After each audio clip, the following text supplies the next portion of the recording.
Coucou tout le monde, c'est Charlène de HubSpot Academy.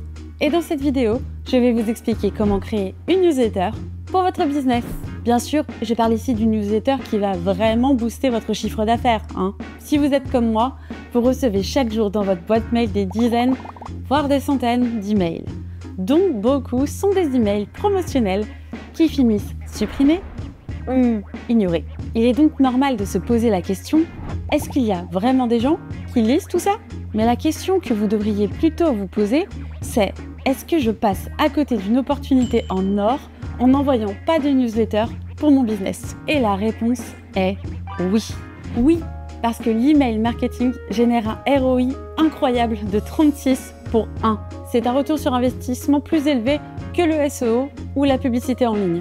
Et pour retrouver de tels résultats dans votre business, vous aurez besoin d'une stratégie d'emailing efficace et bien rodée.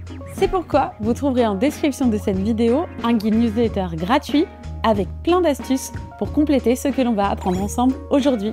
On y va ?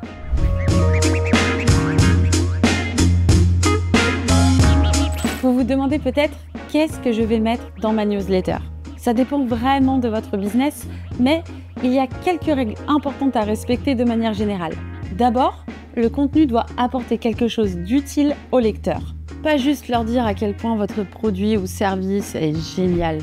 En fait, la règle de base, c'est que votre newsletter devrait contenir 90% de contenu éducatif et seulement 10% de contenu promotionnel. Dans une newsletter, votre objectif primaire est d'encourager les lecteurs à ouvrir l'email, même si ça ne débouche pas immédiatement sur une vente. Peut-être veulent-ils juste lire un article de blog, un guide pratique, les actualités du moment sur votre secteur.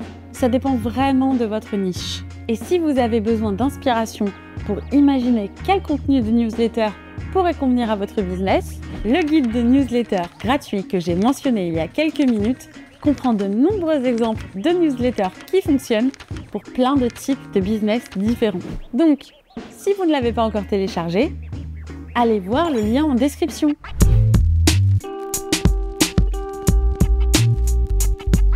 Ne faites pas des emails trop longs comme des articles de blog. Rappelez-vous que la plupart des utilisateurs se contentent de lire les gros titres de contenu qu'ils lisent en ligne. C'est dire comme les gens ont la flemme de nos jours. Alors, assurez-vous que votre contenu soit assez simple pour que le lecteur puisse le parcourir rapidement et saisir l'essentiel.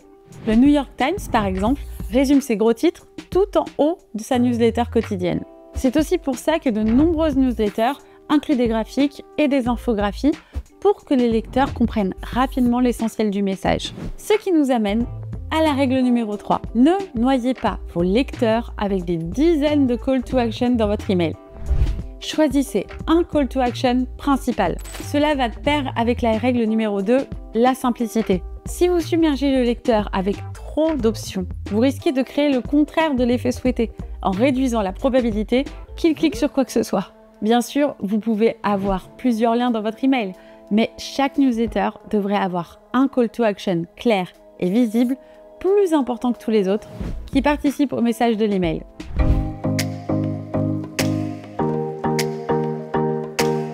Tous les marketeurs ayant déjà eu à tenir une newsletter une fois dans leur vie vous le diront, trouver du nouveau contenu intéressant semaine après semaine, c'est beaucoup de boulot.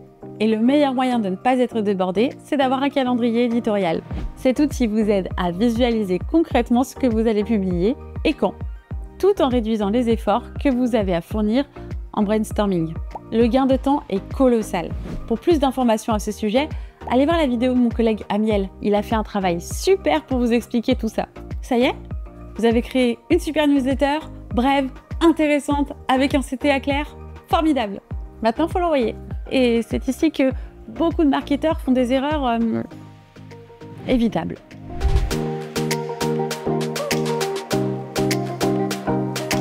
N'envoyez jamais une newsletter depuis votre email personnel, ni même votre email professionnel. Et pourquoi, me direz-vous ? Parce que si vous faites ça, votre email risque d'être classé comme spam. Et cela peut nuire à l'envoi de tous vos autres emails dans le futur. En effet, une newsletter doit respecter scrupuleusement de nombreuses obligations légales afin de perdurer. Par exemple, chaque email doit comprendre un bouton « Se désabonner ». Pour gérer facilement toutes les exigences légales et techniques liées à l'envoi d'emails promotionnels, utilisez un outil d'emailing. Et vous avez de la chance.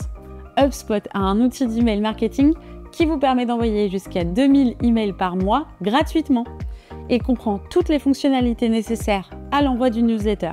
Et il s'intègre parfaitement au CRM Marketing Hub de HubSpot. Ce qui est pratique si vous voulez contrôler tous vos projets marketing de manière centralisée, par exemple.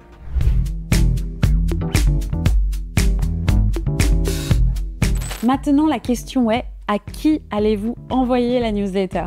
De manière générale, il est recommandé de segmenter vos contacts par centre d'intérêt afin d'envoyer le bon email aux bonnes personnes et de retirer de votre liste de contacts les contacts n'ayant pas interagi avec vos emails depuis trop longtemps.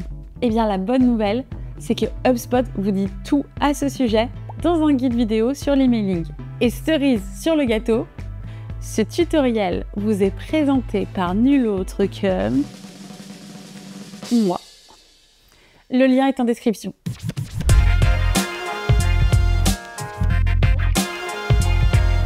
Une fois votre newsletter envoyée, votre travail n'est pas terminé. Non, non. Comme pour tout dans votre business, vous devez surveiller le ROI, votre retour sur investissement. Et pour une newsletter, c'est assez simple. J'espère que vous êtes prêts pour un petit exercice de maths. Il faut d'abord calculer le revenu total de la newsletter. Commencez avec le nombre d'emails que vous avez envoyés, puis multipliez par le taux d'ouverture, par le taux de clic et par le taux de conversion. Ensuite, multipliez ce nombre par la valeur moyenne en euros d'une conversion pour votre entreprise, ou la valeur vie client si ça a plus de sens pour vous. Ça y est, vous avez le revenu net de votre newsletter. Retenez bien ce résultat. D'un autre côté, faites un autre calcul. Le coût total de la newsletter. Assurez-vous d'inclure le coût des outils email, vos heures de travail pour créer l'email et tout contenu exclusif à cette campagne, sans oublier les coûts externes. Une fois que vous avez votre résultat, faites le calcul suivant. Revenu total de la newsletter moins coût total de la newsletter, le tout divisé par coût total de la newsletter, le tout multiplié par 100. Alors soyons honnêtes, il est peu probable que vous atteigniez un ROI de 36 pour 1 du premier coup. Mais vous pouvez vous en rapprocher en suivant quelques consignes. Si vous voulez un taux d'ouverture plus élevé, concentrez-vous sur l'écriture de meilleures lignes d'objets. Améliorer le taux de clic veut dire travailler sur le corps de l'email et sur vos CTA. Et de faibles conversions signifie que les pages sur lesquelles vos visiteurs ont été renvoyés après avoir cliqué sur le CTA méritent un rafraîchissement. Dernier conseil, n'hésitez pas à encourager vos lecteurs en fin d'email à faire suivre la newsletter à leurs contacts qui pourraient être intéressés. Ça ne vous coûte rien et peut-être que vous gagnerez de nouveaux abonnés. Et voilà, on a fait le tour des conseils pour créer une bonne newsletter. Suivez les règles que j'ai mentionnées aujourd'hui, téléchargez le guide newsletter gratuit Made in HubSpot en description de cette vidéo et très vite, vos premières newsletters seront dans les boîtes mail des bonnes personnes. Et comme d'habitude, n'oubliez pas de vous abonner, de nous laisser un like et d'activer la cloche pour ne rien rater de nos futures vidéos. C'était Charlène, salut tout le monde!